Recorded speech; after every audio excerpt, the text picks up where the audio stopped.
ala kana fɛn bɔ an da min bɛ jamana in ci ala kana dafara kuma ala kana o don an da jamana sigi ka hakilina de fɔ fasoko la ani an ka yeta ye min ye an ka fɔta ye min ye ala k'a kɛ ani sababa bɛɛ n'o tɔgɔ bisima dana an bɛna baro kɛ fɛn min kan o de ye lakanabaliya ye n'an bɛ an ka baro an b'a daminɛ n'o ye kutuba bɛ daminɛ n'o ye juma o juma ani waati bɛɛ la n'an y'an da don lakanabaliya la an bɛna se fɛn min ye assise de la refondation min ye a n'a kan ka daminɛ sini ayiwa i bɛna hakilina don kan ni aw ye min faamuya o la n'o bɔra i yɛrɛ ka yeta ye min ye transition kɔnɔna na ayiwa i bɛna hakilina fɔ ka sɔrɔ ka se ayiwa an y'a ye k'a fɔ wele bilala Umaru Mariko n'ale ye président Sadi ye ani Bokari Kamara ni ale yɛrɛ ye journaliste ye radio Kayira la ka taa bila Buba Fane la ni ale yɛrɛ an bɛ se k'a fɔ vidéo man don a bɛ fɛnkɛw fana kɛ donc i bɛna hakilina di o fɛnkɛw fana na ala ka jɛ inshallah o kɔni an bɛ taa lakanabaliya min na a ɲɔgɔn ɲɛlen don kosɛbɛ an ka centre yan fan na yɛrɛ kɛrɛnkɛrɛnnen na gɛlɛya kɛra k'i fo k'i barika da ne tile fana na n'an ye lakanabaliya ta k'a jateminɛ a kɛra région 3 4 de la kosɛbɛ gɛlɛya kɛra a kɔnɔna na donc n'i ye jateminɛ kɛ Gao Tombouctou région de Bandiagara ani région de Sékou gɛlɛya kɛra nin yɔrɔw de la kosɛbɛ an b'a daminɛ nin semaine kɔnɔna na Tombouctou n'o ye an b'a fɔ fɔlɔ min tun bɛ Banbanci la o ka ɲɛma 6 o wulila sɔgɔma ka taa donc k'a sɔrɔ o y'o kantigɛ ka taa ni u ka mobiliw ye nin semaine kɔnɔ o kɛra Gao mara la o ye déclaration kɛ ka communiqué kɛ k'a fɔ k'a tigi ɲini ka tigi ɲangi Tombouctou mara la mardi don gɛlɛya kɛra le 7 denmisɛnnin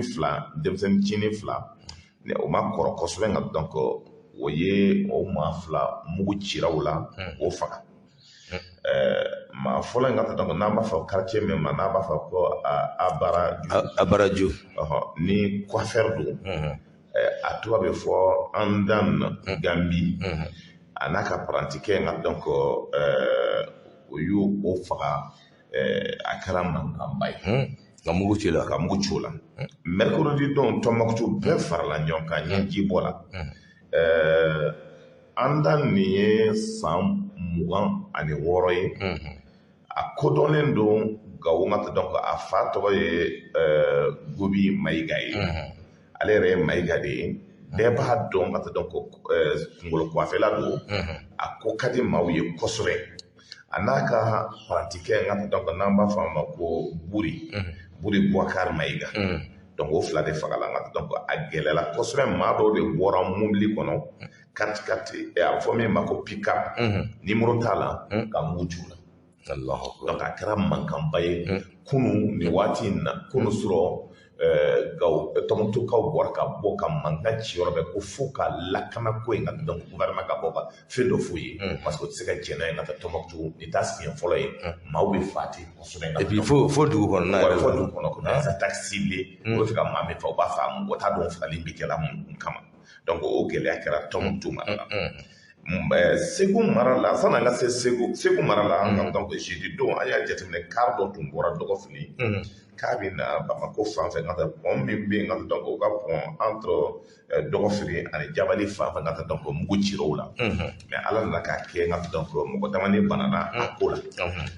jateminɛ kɛra k'a fɔ donsow de farala an ka donc maaw kan pour ka se ka maaw latila le 5 12e mois aussi nka terroriste ye maa 4 faga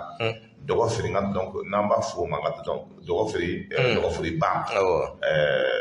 an ye jateminɛ kɛ k'a fɔ mɔgɔw bɛ foro la nka donc u ka ɲɔ u ka malo k'a la o taara maa 4 ka mugu ci o la k'o fa kunu surɔ nka Dɔgɔfili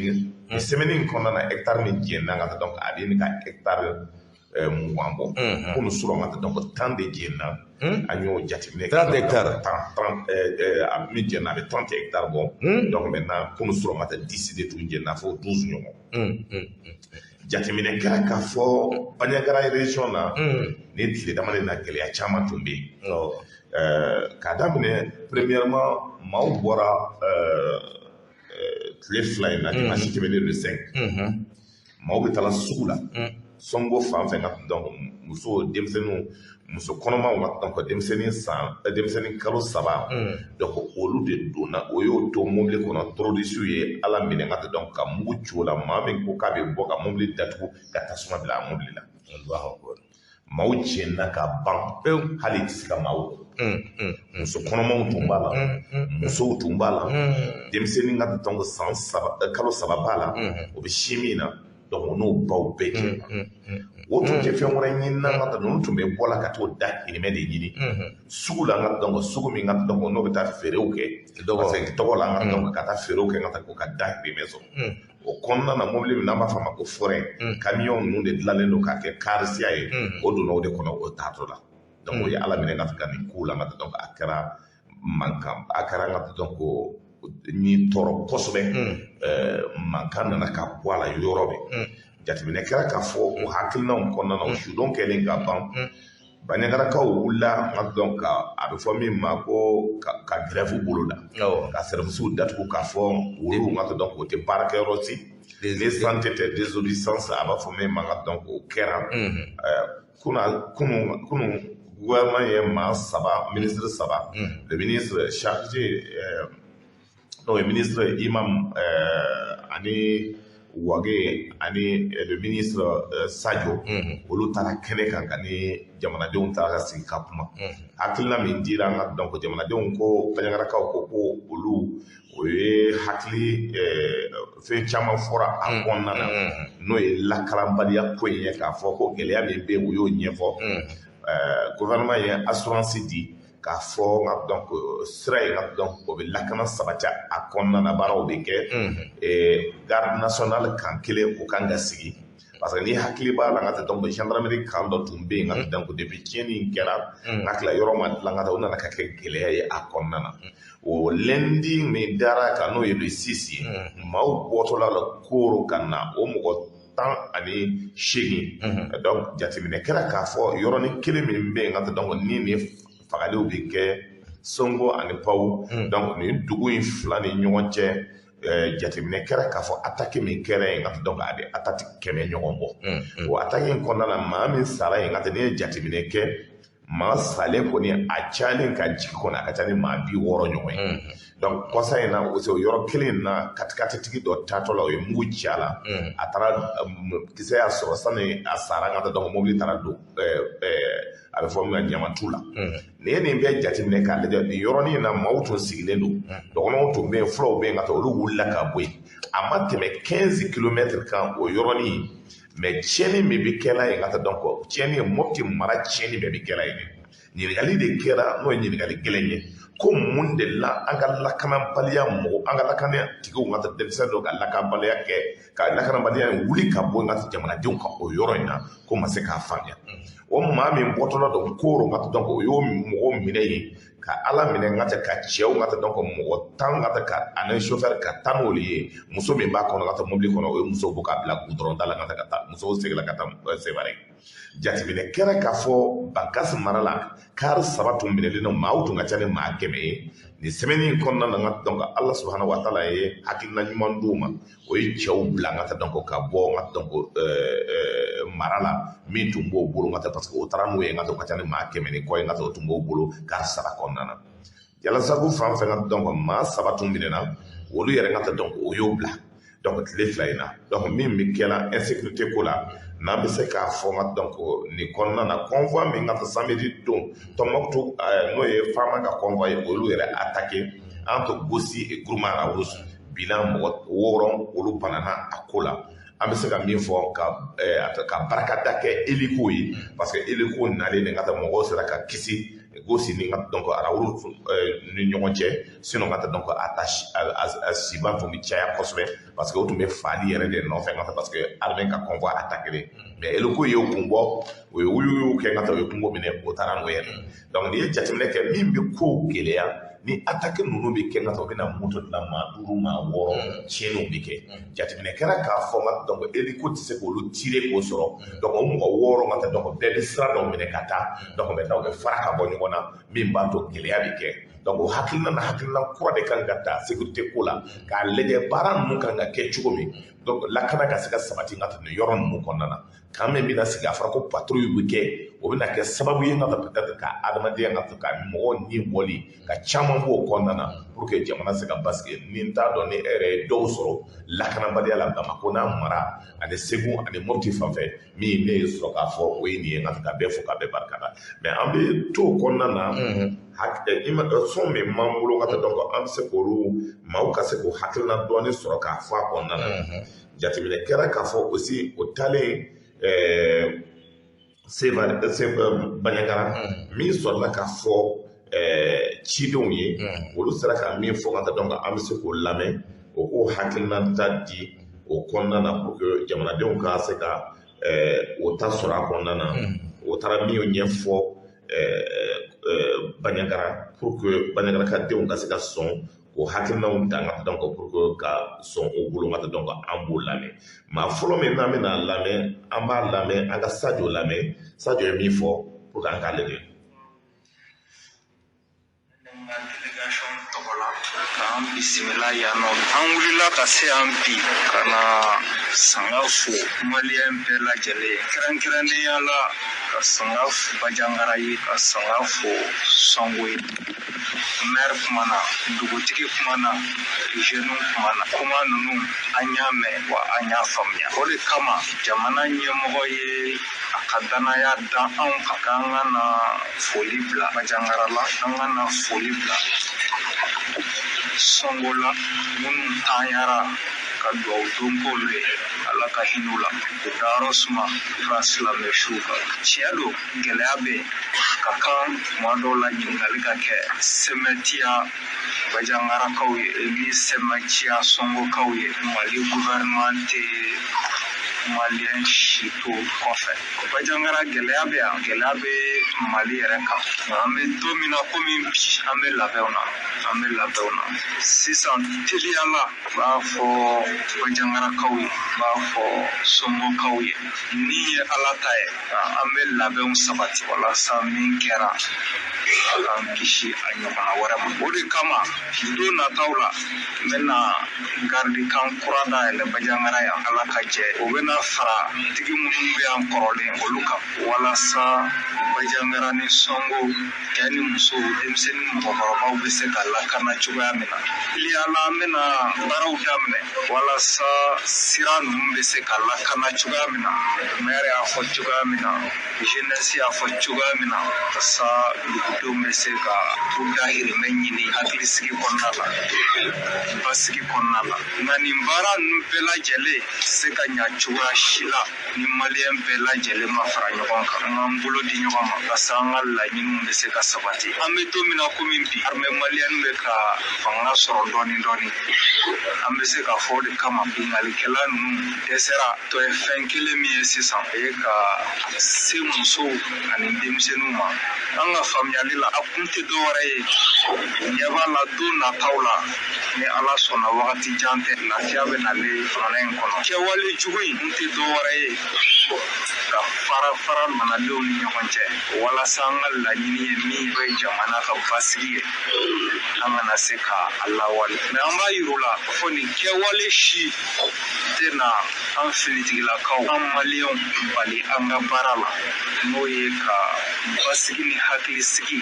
o sabati jamana in kɔnɔ an b'a ɲini aw fɛ an ka kɛ kelen ye hali bi an ka fanga fara ɲɔgɔn kan an ka ɲɔgɔn lajɛ ko nataw la ni Sonkokaw ye min ye ni Banyankarakaw ye min ye ni maliyɛnw ye min ye hali bi an bɛ Ala deli Ala ka jamana in basigi Ala ka jamana in basigi Ala k'an fanga se a la Ala k'an fanga se a hakɛto b'o kan. Ne tun ye Sadio Kamara ka kumakan ye k'a lase jamanadenw ma k'a lase Banyankarakaw ma mais n'i ye jateminɛ kɛ n ka dɔn ko kumakan in bɛ assurance di an ye kuma min fɔ n ka dɔn ko segila o de la n ka dɔn ko pour que o lawaleya n'o ye k'an sigili gardikan mais effectivement a ye kuma min fɔ il est important que maaw ka faamuya ni tiɲɛni bɛɛ bɛ kɛ la pour que ka se ka maaw de décourager ni tiɲɛni bɛɛ de bɛ kɛ la pour que k'a dɔn ka fara dɔw ma ni ɲɔgɔn cɛ pour que jamanadenw kana se ka bɔ gɛlɛya kɔnɔna na mais ka se denw ma muso kɔnɔmaw ma ka maa fa ne t'a dɔn adamaden ni bɛ se ka juguya cogo min k'a fɔ n ka k'i bɛ se k'o kɛ n'o tɛ hali ni maa silamɛya b'a kɔn kuranna b'a kɔn parce que ni maa min ye nin kɛ i ma kɛ ala ko kama i ma kɛ kuranna kama n'o tɛ n t'a dɔn ni kuranna dɔ bɛ e yɛrɛ bolo n'i b'a kɛ n'o kama donc il est important an k'o fɔ ka ban i ma kɛ n ka tɛ dɔn fɛn wɛrɛ kama ni juguya don o ni maa min y'a kɛ i b'a sɔrɔ n ka tɛ dɔn ko ça veut dire a n'a hakili tɛ ɲɔgɔn fɛ donc il est important de condamner de façon très ferme i bɛ se ka fɛnw kɛ cɛw la n b'o faamuya mais muso kɔnɔmaw na ani den fitinin ka kɛ kalo 3 u m'a min o m'a bɔ olu t'a dɔn gouvernement ye jɔn ye o t'a dɔn politique ye min ye o t'a dɔn ka tɛ ko Mali la ka taa jɔn de président ye o tɛ ka taa politique économique dɔn o tɛ politique sociale dɔn olu dan ye ka taa sugu la ka taa nafɛnw feere donc ka se ka balo ka taa dugumakolo la ka taa n'o ye min sɛnɛ n'o ye min sɔrɔ dɔɔni jaba ninnu ni fɛnw ka taa o bɛ t'o feere o b'o ka baara kɛ ka jigin ka duguma ka cɛncɛn ka bɔgɔ ta duguma k'a yɛlɛ fɔ fara sanfɛ ka sɛnɛ kɛ n'o ye ka taa n'o ye min sɔrɔ k'o balo kɔnɔna na ni maaw ko ka taa o kɛtɔlaw se ka taa o ye baara ye k'a fɔ ka tila ka n ka to olu fa pour bien donc min don nous condamnons avec fermeté et c'est être large min bɛ kɛ la n ka taa donc que personne ni maliyɛn den min bɛ Bamako yan ka taa ko e bɛ ninnu supporter nin kɛcogo la i ka halala yan ka taa ani ka danbe ka taa donc i bɛ ɲininka donc min don ka taa parce que danbetigiw tɛ sɔn ka muso faga hɔrɔnw tɛ sɔn ka muso faga muso ka fagali ka taa donc fo ka mobili datugu da la ka tasuma kɛra c'est quelque chose à condamner de façon très ferme parce que ala yɛrɛ ma sɔn donc n'an bɔra o kɔnɔna na n'an ye Sadio lamɛn ka tɛmɛ insécurité la an k'a lamɛn aussi nka parce que gɛlɛya min bɛ yen nka donc aujourd'hui an bɛ hakilina dɔw di. O don u nana Bagasi marabolo kɔnɔna na lundi don u kun nana ko dugumɔgɔw ka mɔgɔw ka kurusiw tigɛ musow ka hijabuw don muso minnu ma hijabuw don u y'u sɛbɛkɔrɔ bugɔ cɛ minnu ma kurusiw tigɛ u nana cɛ dɔw ka kurusiw tigɛ ko an filɛ ka taa n'an nana sen wɛrɛ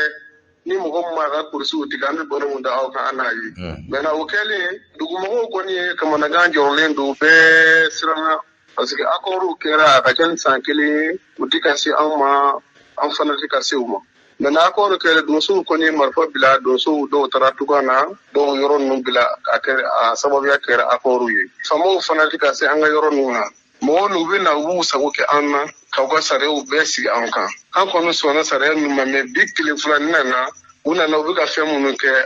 a ma kɛ an ka ji min sira la parce que u bɛ ka diyagoya u bɛ ka sariya impliquer an kan diyagoya an ka kurusiw tigɛ an ka bɔngɔsiw bila an kɔni bɛ miiri da min kɛ Mali faamaw ye u ka wuli k'u jɔ n'o tɛ an ta nin kɛra jɔnmaya ye k'a fɔ an bɛ jɔnya la dɛ accords kɔni diyagoya don an bɛ accords kɛ ni jadisiw ye parce que n'an ma accords kɛ u bɛna an balimaw an musow an denw u bɛna an bɛɛ lahiya parce que an kun ye bɛnkanw kɛ pour que an ka se ka sɛnɛw kɛ parce que an ka donso ninnu u y'u jija dɛ u y'u jija nin ye san 4 u n'olu bɛ kɛlɛ la maintenant accords kɛla olu y'a ye olu yɛrɛ y'a ye ni accord ma kɛ an ka zone tɛ sɔrɔ parce que u nana u ye accords kɛ maintenant u ye zone sɔrɔ u nana u ka sariya impliquer an kan parce que donsow fana u bɛ dɛsɛ mɔgɔ t'u financer donsow yɛrɛ de b'u financer dugumɔgɔw de b'u financer dugumɔgɔw fana dɛsɛra accord in kɔni a kɛra kɔlɔlɔ an bolo parce que accord in fana diyagoya de an b'a kɛ n'an m'a kɛ bɔnɛ de bɛ an kan pour cela accord in kɛra o de kɛra accord in kun ye accord in kɔni a kɛra kɔlɔlɔ an bolo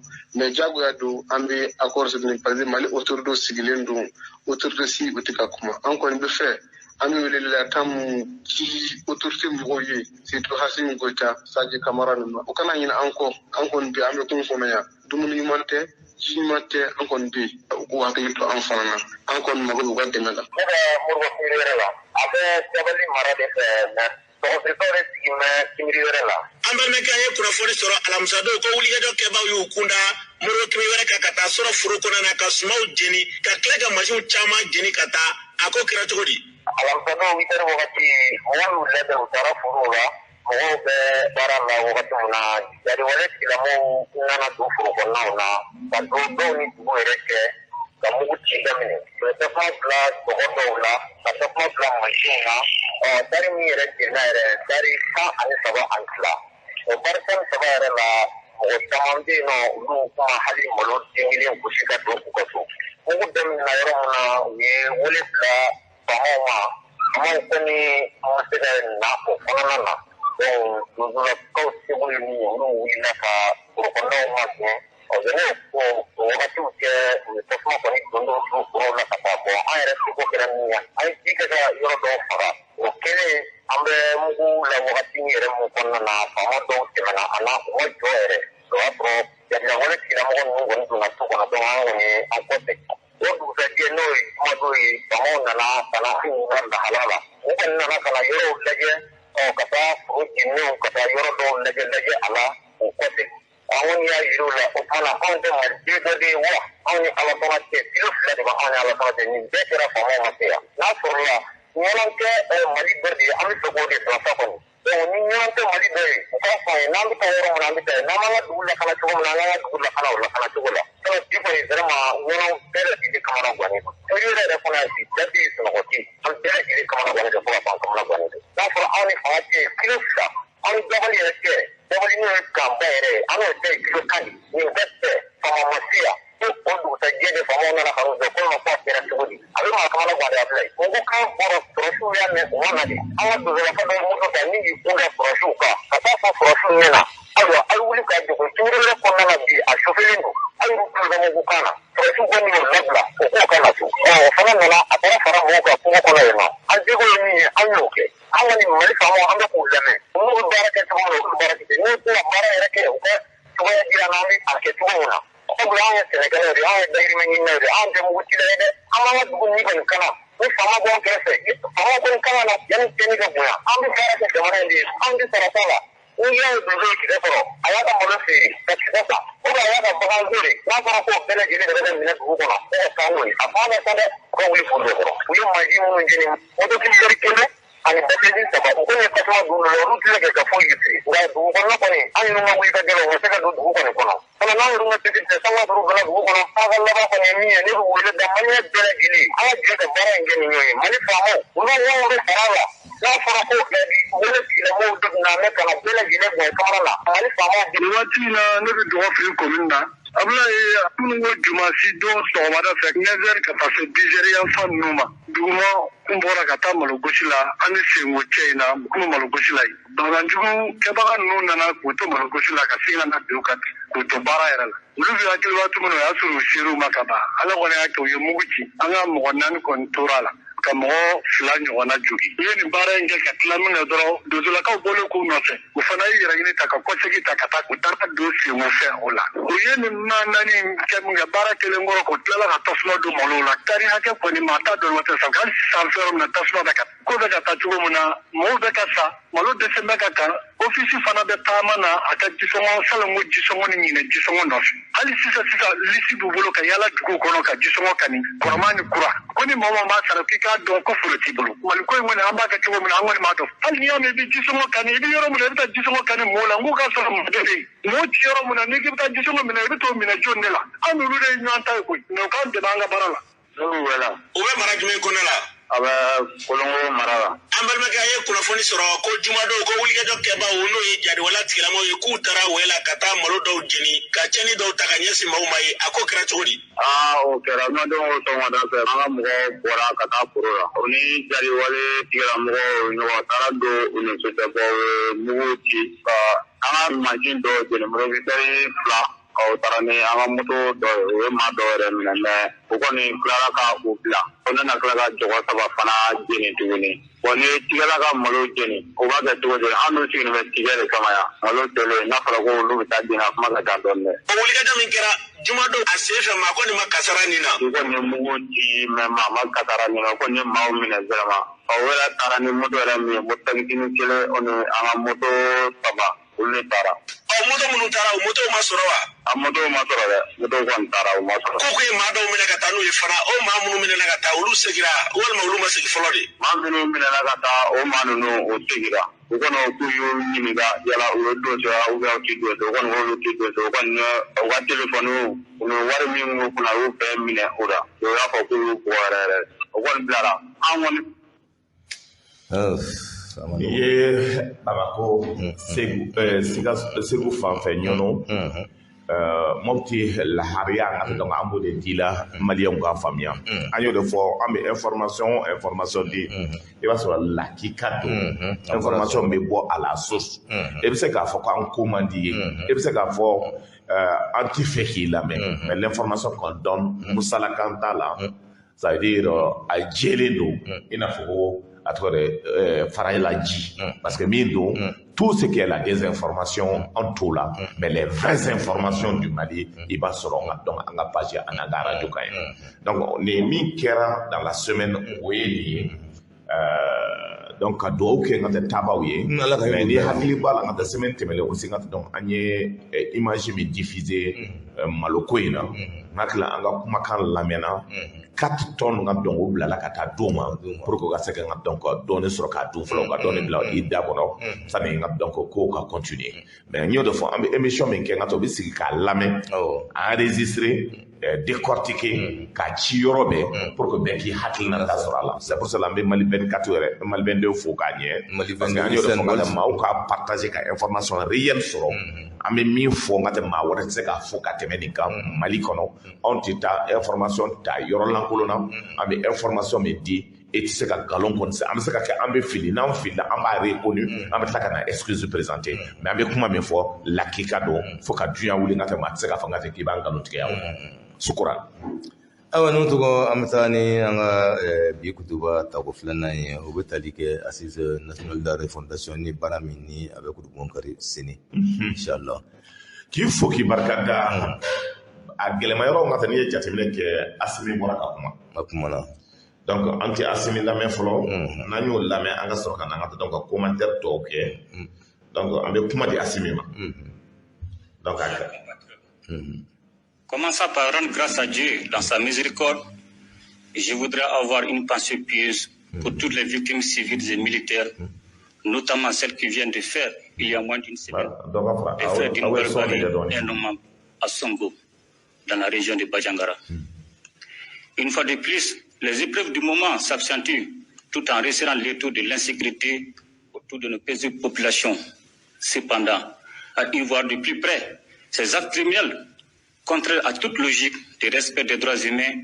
ne sont en réalité que des signes de désespoir et de décadence des forces du mal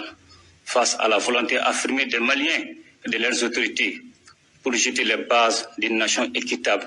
soucieuse du respect de la place qui revient à tous et à chacun. En plus de la compassion du gouvernement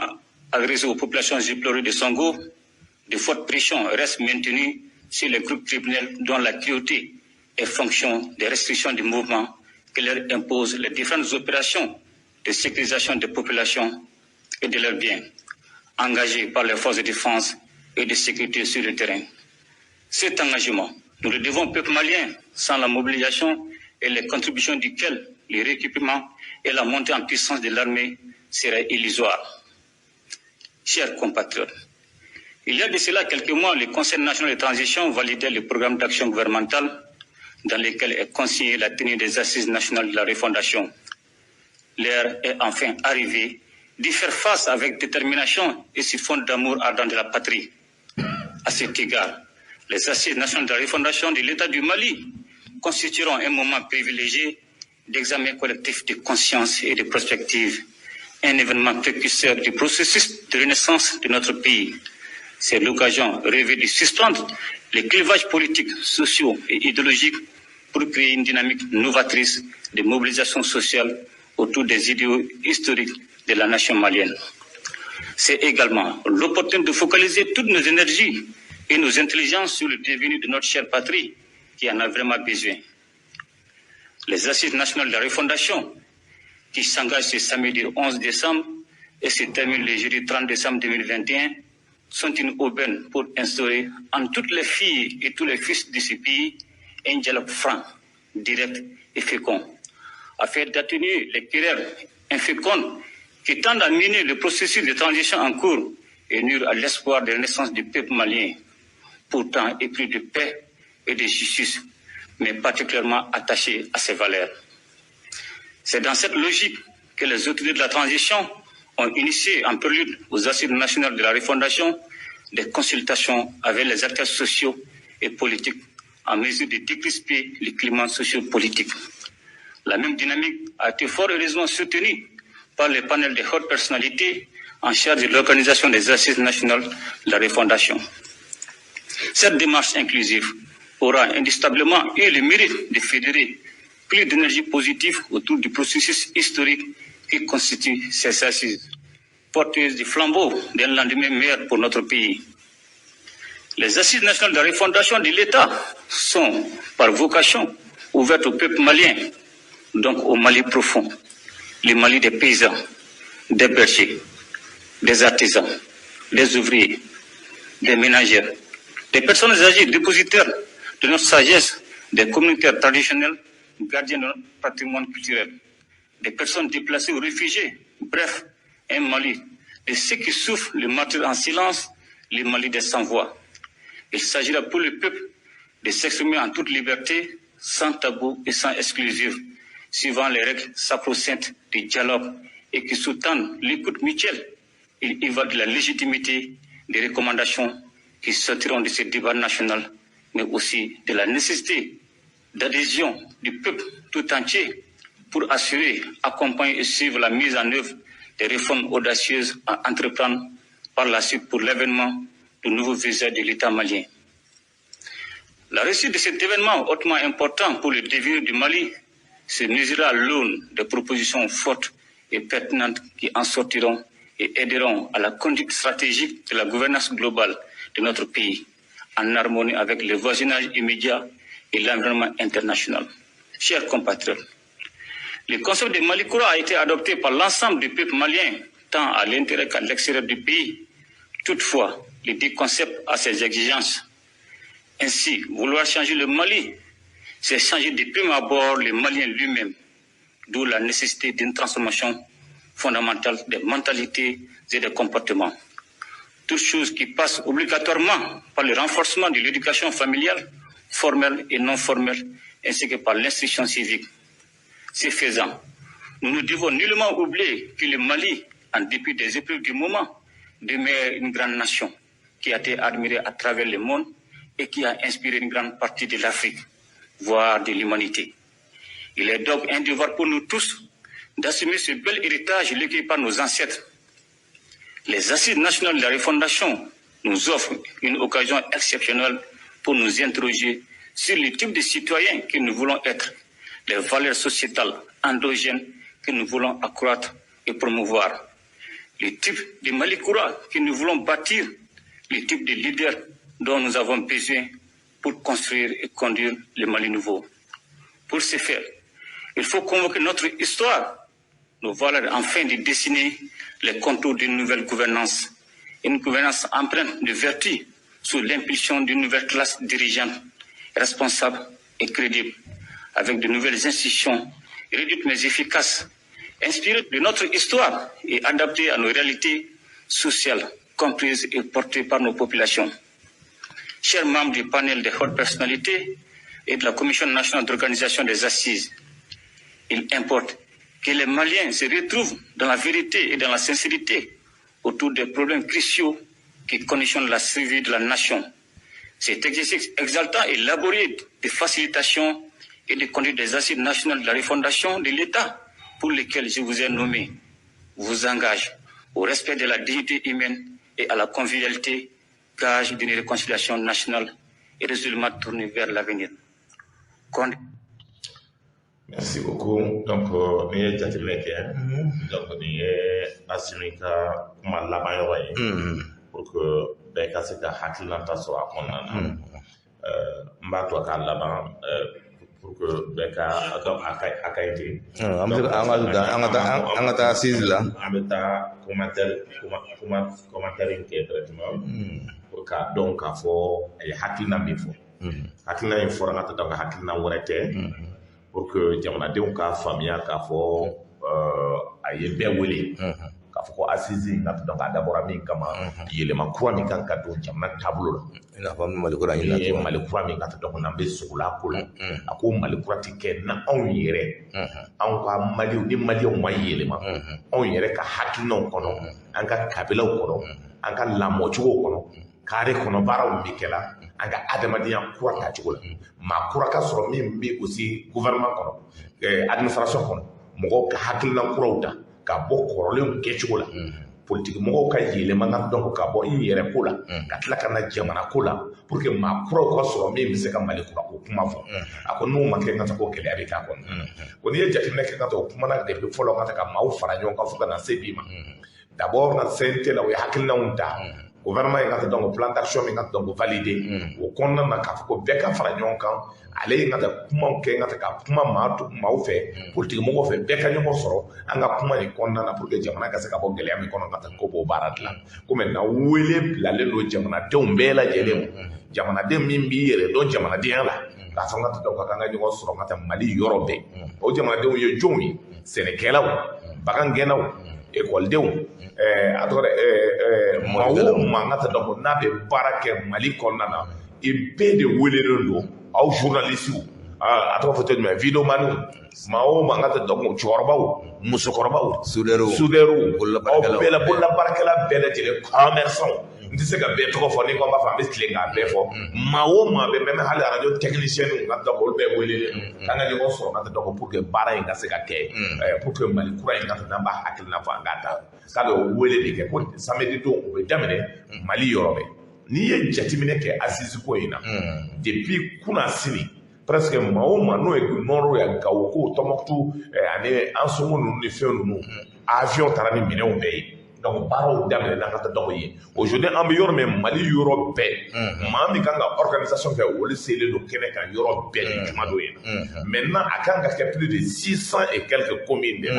maintenant commune tɔ les 700 et quelques donc 100 et quelques communes min n'a ma se ka kɛ olu bɛ déplacer ka na cercle kɔnɔna na baaraw bɛ kɛ moyens bɛ d'u ma pour k'o déplacer ka donc assise maa kelen kelen bɛ commune na maa 100 de bɛ taa o maa 100 ye jumɛn politique mɔgɔw jamanadenw société civile commerçants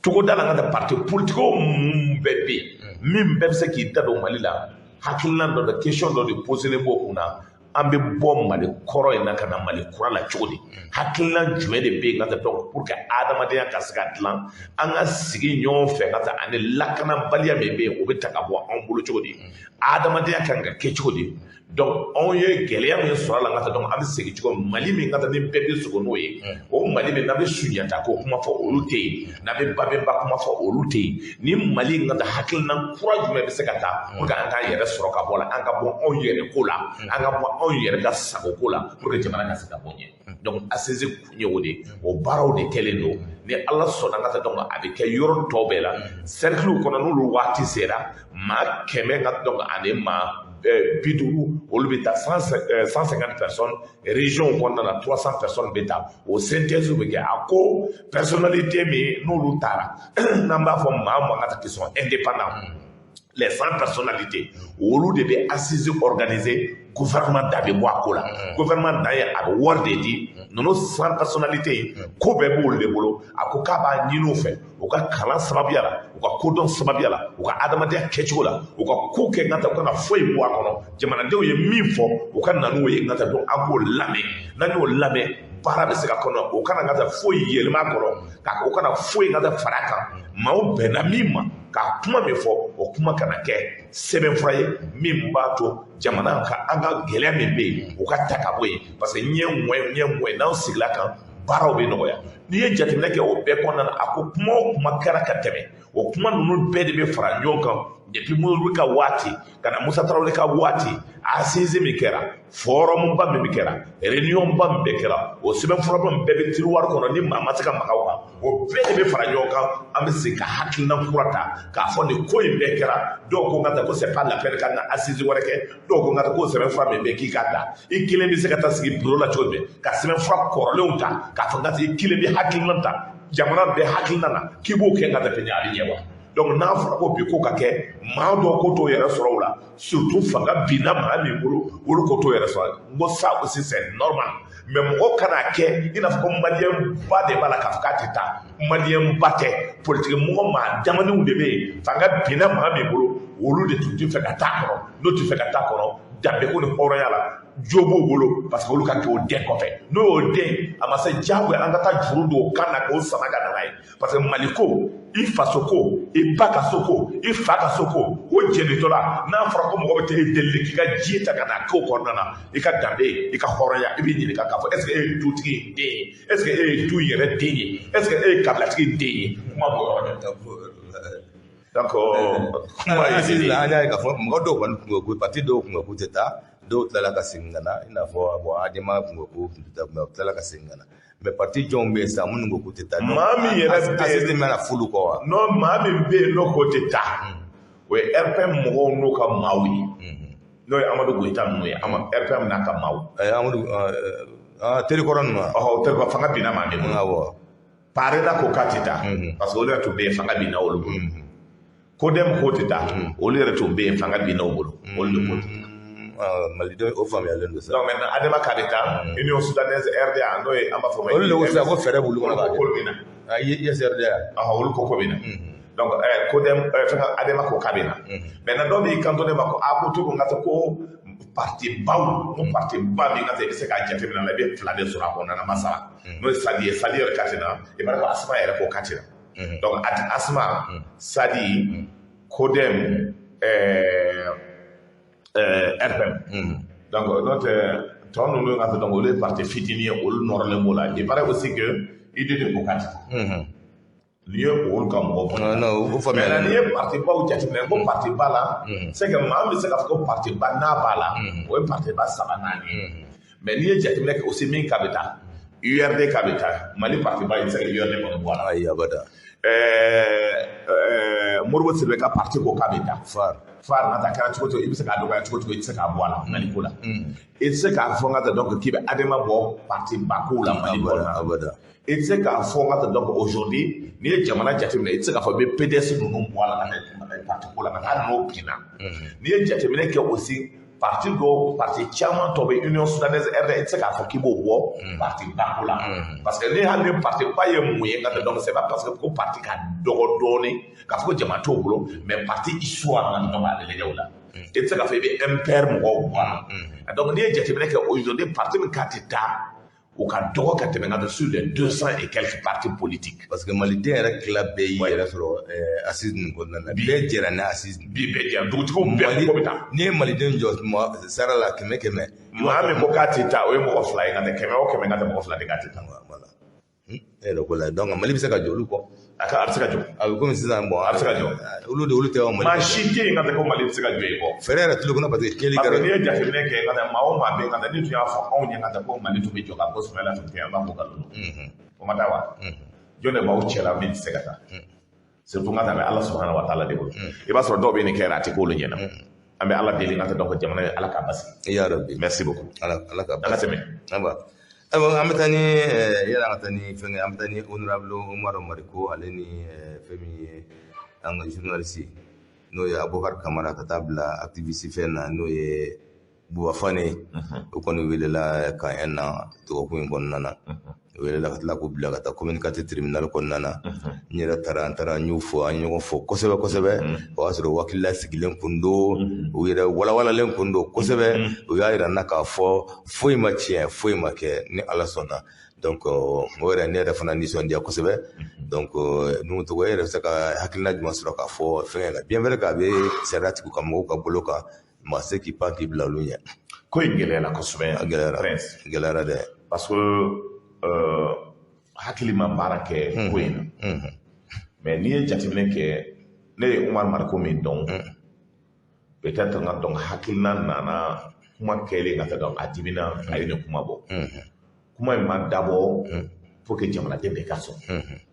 o ni a kɛra n'a ka journaliste ni ɲɔgɔn cɛ mais question min posé la jɔn y'a ta k'a di Buba Fane Buba Fane n'a ka ŋaniya kɔnɔna na parce que bi Choguel mandat ye a ye fɛn difficile mais o leçon de k'a di bɛɛ ma parce que le problème est que sariya ye min kɔ parce que artiste dɔ bɛ yen ni hakili b'a la an t'a dɔn o b'a fɔ a ma ko Montana wa Montana ani polisiw ma kari ɲɔgɔn na a ma polisiw deli ko polisiw ye fɛn dɔ fɔ ale ma k'ale ye fɛn dɔ fɔ polisiw a b'an ka fɛn commune kɔnɔ awɔ o ma dɔn kaso la Bon, n'o donna kaso la loi est pour tout le monde. Loi est kelen de yo. N'o donna kaso la, c'est pas parce que ko e prince ou ne nous doué quand même on est des cantines. Donc ni o jateminɛ la loi est loi. Sariya. Jateminɛ kɛra k'a fɔ ko in bɛɛ kɛra dimi de kɔnɔ. Sinon maaw ye video fɔlɔ min son fɔlɔ min bɔra n'o ye Choguel ka son kuma ye. K'a fɔ ko Choguel y'a fɔ mouvement démocratique la ko Geribu sara ko école caman ma sa Geribu di caman sara a kɔnɔna. J'ai dit n'i ye jateminɛ kɛ Choguel n'a ka hakilina dɔ depuis 1991 ka kɛlɛ ta min profité ka foli lase bɛɛ lajɛlen ma. Foli min ka taa donc bi don ye n ka taa anw fɛ ka taa donba ye. Ni hakili b'a la n ka taa donc marche min kɛra en 1990 ni an b'a fɔ marche min ma l'éveil de conscience, marche min n'an b'a fɔ mouvement démocratique ye ɲɔgɔn sɔrɔ an ye marche ba min kɛ Mali kɔnɔ. Organisé par le Ciné de façon Yiriwaton, un 10 décembre 1990. Malien bɛɛ ɲɔgɔn sɔrɔ pour que liberté ko min ka donc n'an b'a fɔ o ka se ka kɛ tiɲɛ ye jamanadenw ka donc o ka bɔ Maliens ka se ka yɛlɛma min ka donc n'an b'a ɲini an ka se k'o yɛlɛma sɔrɔ o don.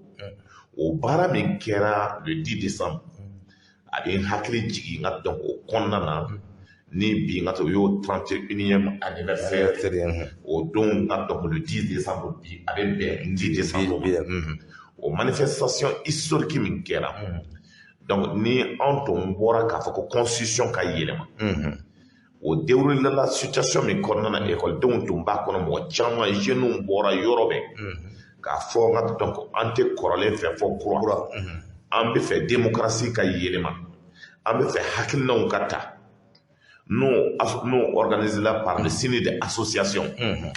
o maa ba 30 maa ba 50 bɔra ka marche kɛ n'i ye jateminɛ kɛ an y'a fɔ n ka donc liberté an y'a fɔ vive la démocratie an y'a fɔ vive le multipartisme an y'a fɔ l'union dans la diversité seul le peuple oui seul le parti non donc pour le parti unique o slogan min kɛra n'anw farala ɲɔgɔn kan ko IDPM k'a fɔ k'o ka bɔ yen ka taa ka bɔ yen o don n'anw nana ka ɲɔgɔn sɔrɔ n ka donc écoledenw ka donc fonctionnaires maaw bɔra ka marché yɔrɔ bɛɛ an kana ɲɔgɔn sɔrɔ n ka taa donc bourse de travail yɔrɔ la o y'a sɔrɔ n ka taa Musa Traoré ka maa fa bana tun wulilen don o kɛlɛ min kɛra en 1991 n'o kɛra place de Mamadou Konaté la nka place de liberté n'an b'a fɔ Mamadou Konaté avenue de la nation boulevard de l'indépendance la ka na boulevard de ka na bourse de travail la o marché min ka taa ni maaw bɔra kosɛbɛ pour célébrer n'an b'a fɔ a ma ko le 42e anniversaire des droits universels de l'homme droit de 1948 n'o tun coïncide avec le 34e anniversaire de la naissance du premier président n'o ye Muntaka Tall ye o don donc an bɛ foli lase o Muntaka Tall kelen ma k'a ka hakilinaw ta n ka taa donc k'a fɔ o don cɛw de tun kan ka sɔrɔ min bɛ bɔ n ka taa ka marché Maliko la o don fɛn min bɛɛ kɛra de ni maaw nana ko b'o fɛnw résumé k'a bila fɛn kelen na k'a fɔ ko Choguel bɔra k'a fɔ k'an ko maaw ma sa ko Choguel bɔra k'a fɔ n ka taa ko fɛn ma kɛ démocratie ko la pour moi anw tɛmɛna o kow kɛcogo la bi yɛlɛma ye min ye k'a fɔ mouvement démocratique nana ka baara min kɛ n ka taa donc en son temps pour moi ne bɛ hakilina min fɔ n ka taa donc je dis mouvement démocratique ka baara k'a daminɛ ka kɛlɛ kɛ fo ka na bɔ nin marché fɔlɔ ninnu ma ka na se jusqu'à le 8 juin 1992 fanga talen ka di Alpha Umaru Konare ma pour moi mouvement démocratique ka kɛlɛ banna o don ye maintenant les acteurs du mouvement démocratique olu de ye kɛlɛ ta n'o ye Alpha Umaru Konare n'o ye n ka donc Amadou Toumani Touré ala ka hinɛ la n'o ye n ka donc Ibrahim Boubacar Keita ye donc min kɛra o ka ko la o régime la kelen kelen bɛɛ b'i ta assumer k'a lajɛ k'a fɔ ko min kɛra kɔnɔna na dire k'a fɔ ko fɛn ma k'o kɔnɔna na o ye ngata ka fɔ ngata kan bɛ na parce que kuma de ka di anw ye gɛngɛ balo ni y'a kɛ koko la a bɛ segin ma bɛɛ b'a dɔn k'a fɔ ko yɛlɛma caman kɛra o don fanga tun bɛ ta don min ekɔliso min bɛ a ma tɛmɛ ngata lycée ma tɛmɛ 25 kan bi ta quartier kelen na lycée min bɛ a ka ca ni 30 ye n'i ye jateminɛ kɛ k'a fɔ ko bi dɔgɔtɔrɔsow tun tɛ yen k'a fɔ au moins Samuel Doolo ngata Sebare o jɔra l'hôpital du Mali o jɔra n'i ye nin bɛɛ jateminɛ k'a fɔ goudron caman kɛra essentiel jɔra baaraw kɛra ngata jamana yɛlɛmana kuma dira maaw ma ka kuma maintenant ni mɔgɔw bɛ fɛ ka kɛlɛ ngata leur compte ils veulent régler parce que maaw bɛ ngata donc maa dɔw kɔ k'a fɔ kɛlɛ bɛ na k'o yɔrɔ la moi je ne rentre pas dans ces combats donc hali ni maa ɲɛ ngata donc ni t'i yeli kɛ cogo cogo i ɲɛ b'a kan ngata donc tout ce qui se passe aujourd'hui Mali kɔnɔ démocratie na de bi ni Musa ka waati dɔ n'a tun ye nin kɛ ngata o bɛ na san ka taa n'a ye donc aujourd'hui yɛlɛma kɛra dans ces conditions là mais o kuma min fɔra donc o bilalen dɔ y'a enregistré a kɛra M5 mɔgɔw ka réunion dɔ de senfɛ o kɔnɔna na parce que o y'a sɔrɔ maaw tun bɛ di ko lagosi la Choguel ye maaw fara ɲɔgɔn kan o kɔnɔna na denmisɛnnin dɔw y'a enregistré k'a bɔ ka taa k'o bila Facebook kɔnɔna na donc o ko min kɛlen ka taa Umaru y'o de ye ka taa kumana o de kan a dimina bɛɛ a kumana nɛni kɛra a ko la ka taa donc sariya bɛ nɛni kɔ maa fɔlɔ min ye ka taa donc a bila Facebook kan a kɛra Buba Fane o taara Buba Fane minɛ ko a fɔra ko Kamara y'a di o ye Kamara minɛ o ye Umaru Mariko minɛ mais n bɛ Umaru min dɔn n b'a dɔn ka taa Umaru n'est pas kuma kɔnɔna na ka taa donc a kɛra cogo cogo Umaru reconnaît souvent ses torts des fois maintenant n hakili la a ye excuse présenter mais maa min bɛ fɛ k'a fɔ ko bɛ Umaru ka kɛlɛ kɛ ka taa ka Umaru ka ko yɛrɛ tɔ gɛlɛya c'est que olu ka taa u tɛ Umaru ko kɛlɛ la o b'o yɛrɛ ka kɛlɛ de la mais n'i ye maa min ye a ɲɛmaya la bi an bɛ kɛlɛ min kɛra ka taa donc n bɛ min fɔra k'a fɔ anw bɔra ko maaw sara 1991 anw min bɛ taa marche la ka taa donc le 22 vendredi noir ka taa n'an bɛ marche ka bɔ Gabriel Tour la ka taa sudonyɔrɔ la n'an b'a fɔ ko carré de Marti o cɛla jeune jumɛn de bɛ yen o cɛla a ye mɔgɔ kɔrɔ jumɛn de bɛ yen min bɛ marche la ka taa o bi parce que dɔw borila binna ka bɔ fanga la don min an b'o kɛlɛ kɛ ka taa olu tun tɛ Bamako caman yɛrɛ tun bɛ yen o bɛ burusi kɔnɔna na an y'o kɛlɛ kɛ ka gagner bi ne ko mɔgɔw man kan k'a fɔ ko bɛ su ninnu n'o ye carré de martyrs ye k'a fɔ ko b'an ka martyrs de kɛ u ka kɛlɛkɛfɛn ye k'u ka nafa sɔrɔ a kɔnɔna na or martyrs dalen bɛ ka taa su laban donnen ne ninnu togo de y'a ta ka taa k'a don an nalen ka taa donc o fankelen jara donc an y'a don o don parti politique mɔgɔ tun tɛ yen o don bi parce que pour des raisons politiques parce que Choguel bɛ yen ni y'o de fɔ ko n'i y'a ye ko Choguel nana fanga la bi an bɛ yɔrɔ min an mouvement démocratique an kan k'an yɛrɛ ɲininka anw ye baara jumɛn de kɛ pour que Choguel na tila ni baara tun kɛra est ce que Choguel bɛ na bi est ce que anw ka mɔgɔw yɛrɛ de ma Choguel accompagner wa o kɔnɔna na pourquoi on veut régler des comptes parce que jamana ko don moi je ne suis pas dans ces combats inutiles ne bɛ combat min na mon peuple souffre ne bɛ combat min na Bakas on tue tous les jours n bɛ combat min na a Ɲono on brûle tous les jours n bɛ combat min na a Bandiagara on tue tous les jours ne bɛ tɛ ka bɔ n bolo cogo di n mago bɛ maa la danbe bɛ min na hɔrɔnya bɛ min na min bɛ se ka kuma ka jɔ n ka tɛ dɔn maliyɛn tɔgɔ la n mago tɛ mɔgɔ la min b'a fɔ ko parce que ko nin bɛ tan nin bɛ tan mais aujourd'hui ka taa Choguel ye min kɛ devant les Nations Unies i bɛ se ka fɔ a ko man di ye o cɛla cɛ jumɛn de bɛ yen ka tɛmɛ min bɛ se ka kɛ donc i bɛ se ka fɔ k'a ko man di ye n ko kun bɛ yen a kun bɛ yen a ye livre min sɛbɛn Maliko la jɔn sera ka jɔ courage la k'a sɛbɛn a ye kɛlɛ min kɛ M5 la M5 mɔgɔ bɛɛ tun découragé don k'a fɔ ko kɛlɛ tun banna a tun bɛ réunion kɛ o mɔgɔ 3 mɔgɔ 4 mais n'o ko nana ka tɛmɛ a bɛ ɲɛmaya la dɔw tɛ Maliko la dɛ an tɛ Choguel de fɛ an tɛ Choguel de fɛ an tɛ Choguel de fɛ donc ni ko nana k'a fɔ an tɛ mɔgɔ de fɛ ne tɛ don mɔgɔ fɛ kɛlɛ la mɔgɔ fɛ donc pour moi c'est un problème du Mali les gens sont libres de dire ce qu'ils veulent parce que ne y'a fɔ maliyɛnw ye a tɛ des fois mɔgɔw tɛ mɔgɔ ka kuma mɛn k'a fɔ Ibrahim Boubacar Keita man ɲa a kana ta radio na partout n'a y'a ta an bɛ joli fɔlɔ o n'o ye kɛlɛ bi aw bɛ fɛ ko ne kana tugu aw kɔ parce que aw binna aw ka dunta tɛ sɔrɔ la aw tɔw jala a tɛ climatiseur kɔnɔ sɛgɛn min k'aw fa aw ɲɛda fɔlɔ aw tun plongé la k'a kɛ i n'a fɔ k'a tɛ dɔn k'a ye n t'a dɔn i b'a fɔ ko aw tun bɛ tomate baara de kɔnɔna na sɛgɛn min k'aw fa k'a tɛ dɔn f'a ka kurusi bɛ yɔrɔ ko aw bɛna aw ka martyrs de ta k'u kɛ kɛlɛ ye ko tɛ don kɛlɛ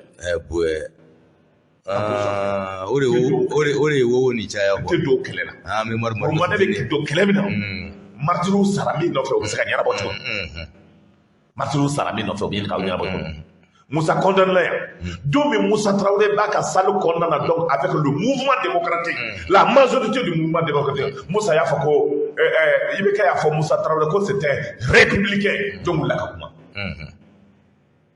encore qu'un mec à la bien Omar Mariko ou coup d'état que Amadou Toumatoula là mouvement démocratique ou donc quand quoi coup d'état est-ce qu'il n'est pas parti contre les principes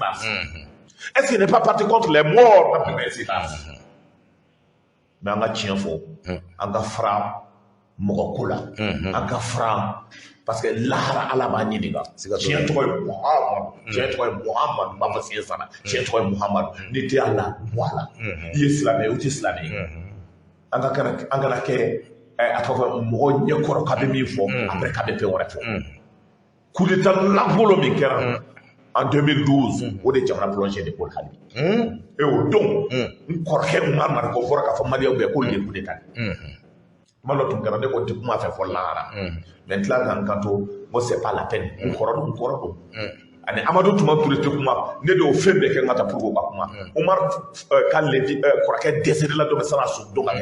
ayo ne wolé ne atité de ngata ko famille passé ñoma pour que kele ka sika alhamdulillah donc on était Omar contre là Omar ba de contact contre là mais mindo force doit être à la loi ni même kan akake mais mali ka problème yi fo ina kuma nan tla la ngata donc o betla ka ñere betla ka a vidéo akachi Omar yere ka lame parce que mindo ko betla ka ta fait wala fo ngata midi parce que mindo maliko là personne n'est au-dessus de la loi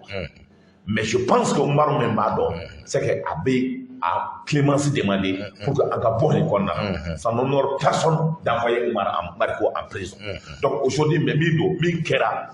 pourquoi on a des kera hakilna yemwe donc nan sera ko gérer avec bon Mariko la mo ko fait aujourd'hui do ka fanga bina si je vois ndone Amadou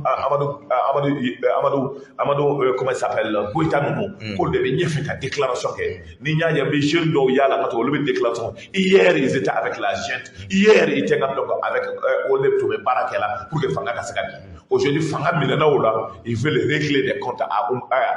comment il s'appelle à la gente et ils veulent régler des comptes à Choguel qui a compte réglé mais on ne vous donnera pas Choguel, on ne vous donnera pas la gente mais Mindo en termes de mouvement démocratique nous devons au tchèla machine c'est parce que nous avons été acteurs moi j'ai été acteur il y a 5 ans de dans le bureau de coordination de l'AIM AIM Moshi ni Opériberté donc Opériberté aussi noté ma marque dans ça donc on dirait Maliko comment j'ai été dans tous les rendez-vous de l'histoire de notre pays en 1991 acteur du mouvement démocratique Nté Abana secrétaire à la communication du mouvement M5, responsable du M5, donc j'étais au rendez-vous de l'histoire. Et une chose est sûre, on ne laissera pas le Mali tanguer pour des intérêts personnels et individuels. Nimi Kabake, on se réunit. Donc voici ce que je peux dire concernant ce qui se passe. Mais c'est regrettable que Mali a séné. Donc on a dit qu'on a gueulé à la tout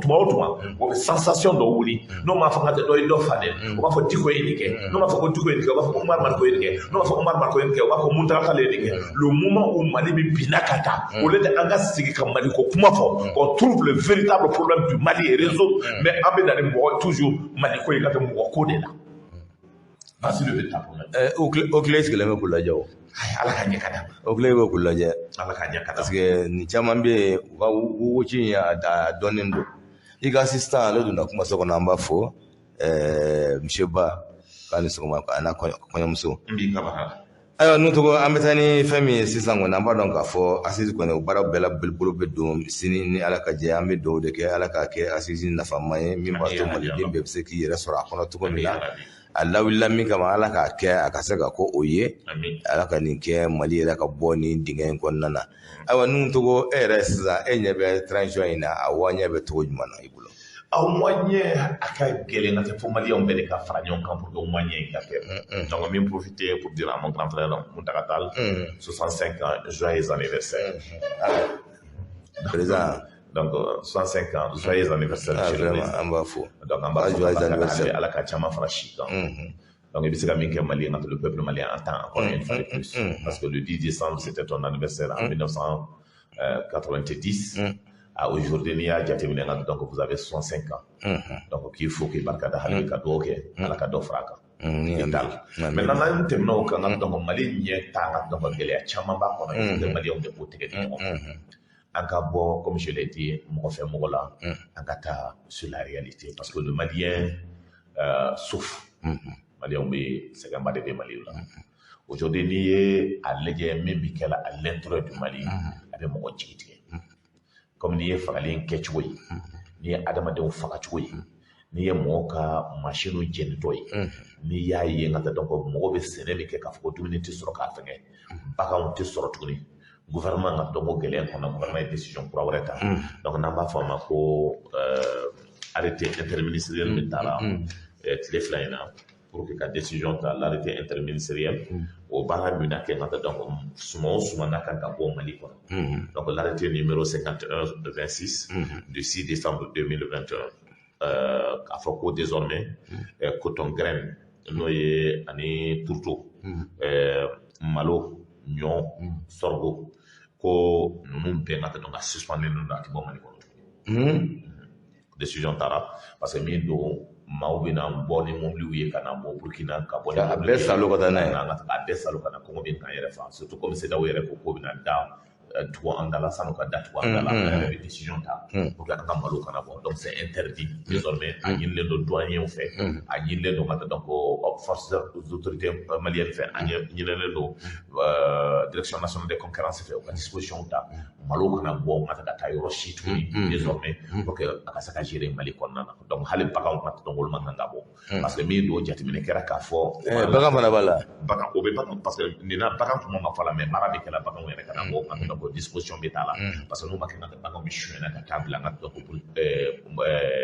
Côte d'Ivoire famé baka on be boucher na table la Mauritanie fait on ta presque baka on be bora kaba o de tout surtout au Guinée en boulé donc disposition bébé tala avec hakil na nyem bato jamana se ka donner bet se ka ke ni Maliens ma c'est pour cela j'ai dit il faut aimer son pays fierté que les membres donc ala ka hina Amadou Toumata ako retrouvons c'est que nos unis c'est le Mali Mali de en blagnons quand Mali sababia de la ngata ambesi ka kuma o konnana donc le Mali appartient à tout le monde ça veut dire qu'à fond ngata ko tié de Bankas tié de Ségou tié de Nyono Mali est ben détail ngata tout Malien donc est libre de circuler sur l'étendue du territoire national ni baram bébé kela aussi hakilnant tado ngata donc pour que jamana ka se ka bo gele akonnana mais évidemment do clé konnana donc parce que déjà assise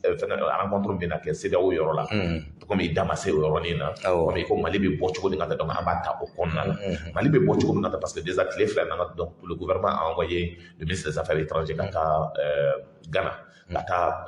aussi donc Nigeria pays anglophone nous mais les décisions nous ta choko les bela mo tour des décisions ta et c'est là où on ta ngata ko mo tan ane koy mais c'est la famille tu ko président dou de ta décision ta contre le Mali donc en fait donc qu'il y a normalement il y a un problème de quorum donc quorum atteint donc au Mali ngata délégation blakata aussi kata hakilon ta fo ngata kata fo président Ghana y ngata donc ka fo le 30 né à la son ngata janvier le plus tard rapport est déposé au 30 janvier plus tard chronogramme bi tout ngata donc pour que Mali kanga bo ngata kele a ko na tumo be se ka fo mais on va ñini ngata donc nous fait ngata ka fo do ya fa ko délique côté parce que les jamana be bi ni ko ngata ko jamana be bi Mali be bi ngata be bi en beri parce que ibala ifa bala ibabala ni ko ngata ko te dugube wuli ngata be wuli en beri donc kon na aujourd'hui beri ngata ya ñuma de do so fo bien ti jamana de halalay parce que ça ka ma wara ngata donc de ma on chele on te ke on fait on ka jamana de halala de kan ka mi ke ka fo ngata ko jamana kan ga ke jamana mi ngata donc anga saka here sura akonnana ka patiya sura akonnana jamana ka saka ke ngata ma uba saka balo akonnana halaya de be konnana donc au baram bi ke la ngata donc maintenant a fait que pour que embargo kan saka bien encore au barao de bi mais une chose est sûre même bala ka fo kanga tu na sarawo même ko kanga tu nye ka nye datu ka tu babu ko je pense que processus n'a pas encore développé ala ka hina sunela fana ka sa evangile fo ako amma ko sanu mi bambulo sanu dige mi bambulo avec tant ni kobo o sanu dige na les 20% que nous avons na yo 20% be faranga donc capital fanga kele société kele nga am sa société ngata bakre ngata ka bla bourse la na nya bla bourse la ngata donc société be se ka ke Mali sanu be exploiter Mali sanu be boyan on na fulo ngata donc amba soro ka bla ka banque la ka garantie ayere be se ka anga monnaie créer parce que ni ya ko français ba on garantie parce que les ressources de l'or du monde, ils sont 4e mondial parce que sanu bo kelen to bolo o bo so ngata ba so en Afrique. Donc na nyanga sanu bo ko nana baro bi se ka hakino bi se ka ke kanga Sénégal fe nunu ngata donc ko développer Sénégal ka wala nga malo anga tomate ka bo nya ira maula ka fo tomate bi Sénégal ko mina na ira ngola ko fraise bi Sénégal ko du pour que ma ko ne be famia ka fo ne baro bi se ka ke jamana ko nana ko ka hakino ngata donc ne mali bi se ka développer ko ba ne en la politique là. Donc aujourd'hui pour nous au niveau de l'ISR, au niveau de notre parti politique, Hakilna Membe, c'est les calors de ce qu'a dit, mais Anga Mao Taraka Kalaka Kofalala. Aujourd'hui, président guinéen faux, ni Hakilna, Bingata donc Amuro, mais tous les gens qu'ils ont, même les Kofalala qui ont une certaine connaissance du monde, Ayo Beta, la banque centrale guinéenne, même Binomena. Mbranke do ngata sabade ndemuso do de chiedo ngata do de nomena Guinée otume France ngata do ngabe baraka ngata do ngata nomé ni jetimile kene be konna na hakilna mi konna do hakilna mi bomuna les intellectuels maliens qui sont à l'extérieur ni jetimile kene ngata ben segana interke do be nene aller école ke ñoo fait aujourd'hui aller ngata do ko konaté avec Maroc araba donc Mali ga de femme ba be ngata donc aka numéro de téléphone bo bolo cœur ko la ni cœur ka ga opérer aller be cœur ta ga bo machine cœur ta ga bo bâtiment comme ka la machine kan avec cœur opérer ngata donc il est né ngata donc à Sokoura donc à Massakana donc à quelques kilomètres de Sokoura ngata donc vers le Burkina Faso Burkina Faso qui fait ngata donc Sokoura mais Bakassi Marala donc aujourd'hui Maroc a be ngata donc roi ngata donc tous les gens au Maroc bébé bola aller non sur le plan international kerko la nay mi fonga wodo donc o mo sia do ba on sur le plan international donc hal na le tourne dans la Mali ko ngata donc ni baraka yoro do ba bolo jama to be ngata o le de anga mo ko to kan maro ko be frake ya donc parce que en gros hakina mi kanga ta pour que Mali ka bo ko nana donc mi pasigi aywa nous togo o diaranye cousin ko kabi fo Alkasum Maïga monsieur le maire kabi fo anyira ko foli ba ko question de Mali mais bo flata pour que c'est quoi question mbulo ka poser nous togo kun mo fla Ali Cissé Ali Cissé anga foli ba wala be folo très bien aywa awo besira duma 20 29 74 78 radio et fréquence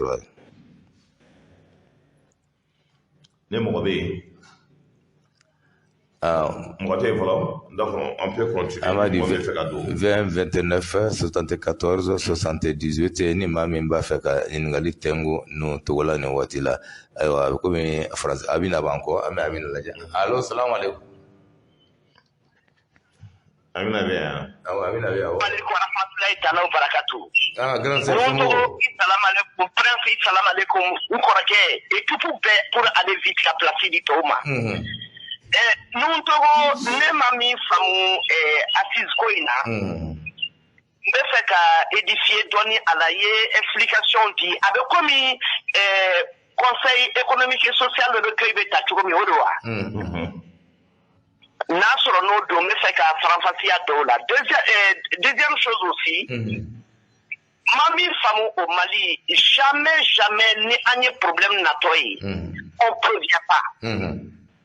en te décision ta à l'avance. Faut ni problème na tu anka kwa mamba faut ngame décision ta. D'abord donc à faut que CDAO ni Francis Ilembe ka ankono à partir du 12. Anu ni reçoit par la nuance. Pourquoi importation mobile nous na chokomi kana balana chokomi na kile taraka 10 président Assimi Goïta fait armement pour que ou te non ni sucre ni lait fene ka approvisionnement ka ou les mesures mi accompagner ko nyoni malote bo ko luke pour que malien kana privé. Il faut prévenir avant de guérir. Question flaque bénéfice alaka juma chama irana salam alaikum. Alaikum salam wa rahmatullah. Merci beaucoup la grande sœur assisine bi kala chumi effectivement ya fo chumi donc bara bi kala chumi c'est ka dame samedi do donc no bara no ngata donc ma keme de beta par commune anye thématique do de bolen do ala automatique no document de bedo manga donc bo hakilna ta fo nyemi fo aussi document de analyse de la kaka kanga teme hakilna do de teme ngata be tiroir kono o document mo synthèse de kera wala o bo kalan ye katla ka hakilna ndoma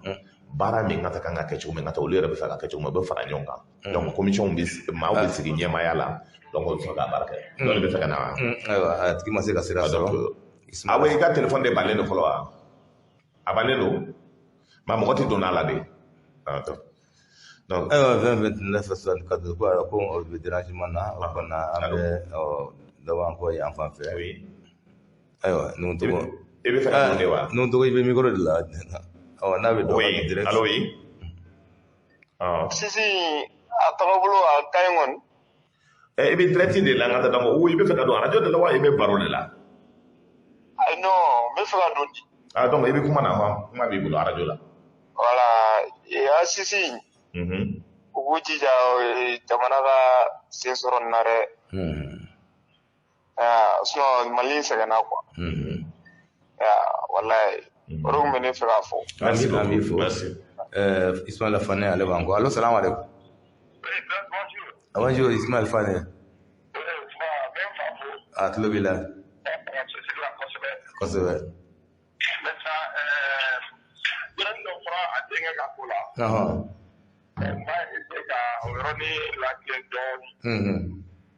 comme déjà a ye mun fɔ effectivement accusation kelen don Bouba ka yira k'a fɔ k'ale bi vidéo publié mais Bouba ka fɛn na vidéo mun fɔra k'a y'a publié donc a ka audition yɛrɛ la depuis ka hɛn yɛrɛ la donc a y'a yira k'a fɔ audition ale m'a ye nin y'a siɲɛ fɔlɔ ye k'a ye a k'ale ka page ta o k'a ka page bɛɛ vérifié o t'a la maintenant min bilala ka page sanfɛ n'a ye o tigi ka bɔ ka page sanfɛ o y'a ye yɔrɔ min na Umar Margouni Senghor Tagui bɛ kuma la en français mais bamanankan mun ni nin kɛra la o t'a ka page sanfɛ o bɛ se ka taa ka page bɛɛ lajɛ o tɛ a yɛrɛ k'o ye o kɛra ka hɛn kɔnɔna de ye a y'o fɔ gendarmew ye et que Margouni y'a yira de a plus B a tɛ bɔ a dɔn bi a tɛ bɔ a dɔn sini contacte tout cɛ bon comme affaire bɛ en cours o tɛ fɛ ka don a fɛn bɛɛ kɔrɔ awɔ enquête bɛ sen na déjà mais n bɛ n fa fo kosɛbɛ parce que a ye kalan caman da Bouba ye ala ko tiɲɛ Bouba tɛ n'a fɔ a den de b'a ka problème dɔ in na yɛrɛ kuma caman ko fɔ donc ne tɛ se ka foyi fɔ a ye foli kɔ ala sɔnna n'a fɛ fɛnɛ jeli masala a bɛ se ka fɛn fɛn kɛ Bouba ko la a k'o kɛ Bouba ko la cogo min na vraiment a bɛ se ka bɔ nin si bɛɛ kan ala sɔnna inchallah merci beaucoup Fane i b'a dɔn min dɔ Fane kama an y'an da don Bouba ko la kosɛbɛ ni kankari o kankari kan na Bouba y'anw den de kosɛbɛ kosɛbɛ Bouba y'an den de an den don Musalaka foyi t'a la ne ye Bouba dɔn a fitinin Mohamed de dɔn bon n kumana fɛ ka dɛsɛ ka fɛn bɛɛ kɛ denmisɛnninw tɛ fɛn kɛ n'i yɛrɛ a kɔrɔkɛ a sɛgɛla a nɔfɛ fɛn bɛɛ Mbadite presse ni presse nga foli b'aw ye a diyara n ye n b'aw bɛɛ fo sigikafɔba min bɛ yen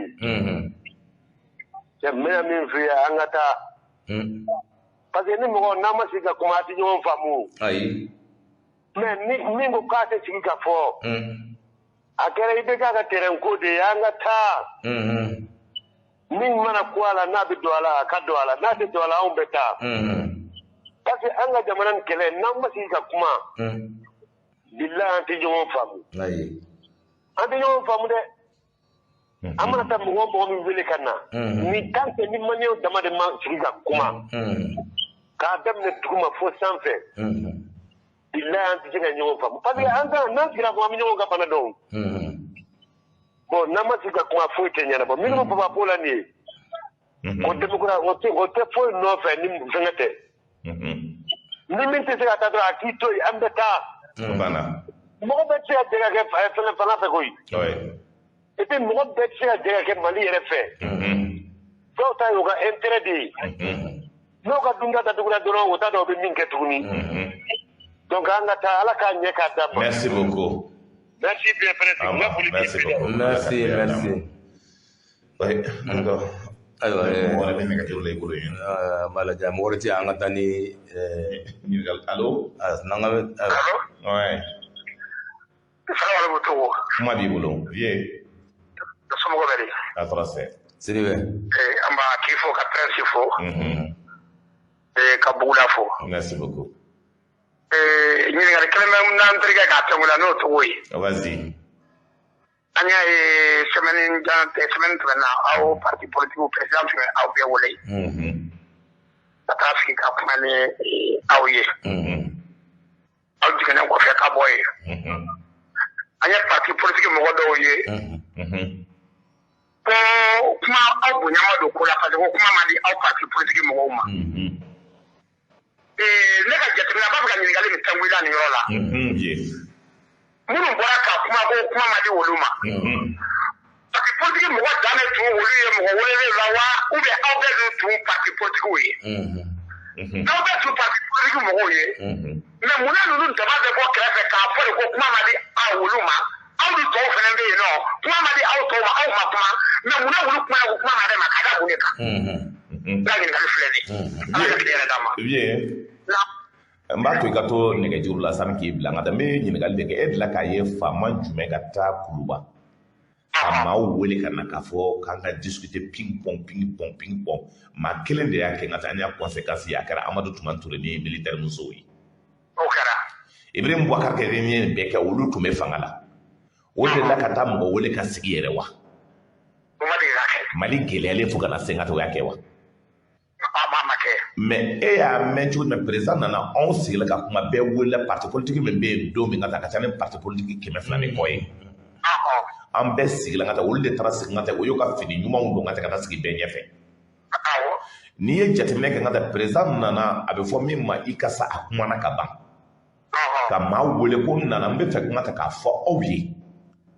jamana min ka taa donc politique se ka kɛ na aw tɛ ka taa aw de ɲɛmaaw ye aw y'aw ka place ta ka taa aw ka na an ka Mali ko in kɛ an ka bɔ mɔgɔ ko la min bɛ tɛmɛ aw ni ɲɔgɔn cɛ o tɛ ne ɲɛ sira la ne ta ye Mali ko de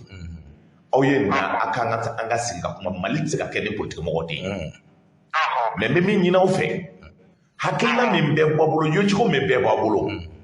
assise min bi kɛ aw ye taa sigi yen n'aw bɛnna min kan technique min b'a bolo hakilina kuma kura min b'a bolo hali n'a ko a bɛ assise tɔgɔ changer aw ye taa bɛn a kɔnɔna na n'aw bɛnna min kɔ n'aw bɔra ni min ye n ka taa donc ne b'o de ko la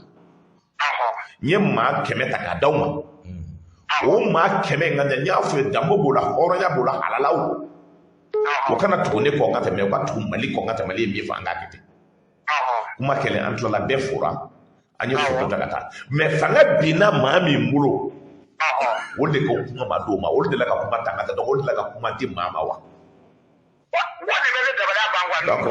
donc n tun bɛ fɛ ko i tugu o de mɛn pour ka se ka hakilina sɔrɔ ka taa vie min don ka taa pour que mɔgɔ ka se k'a faamuya a ko la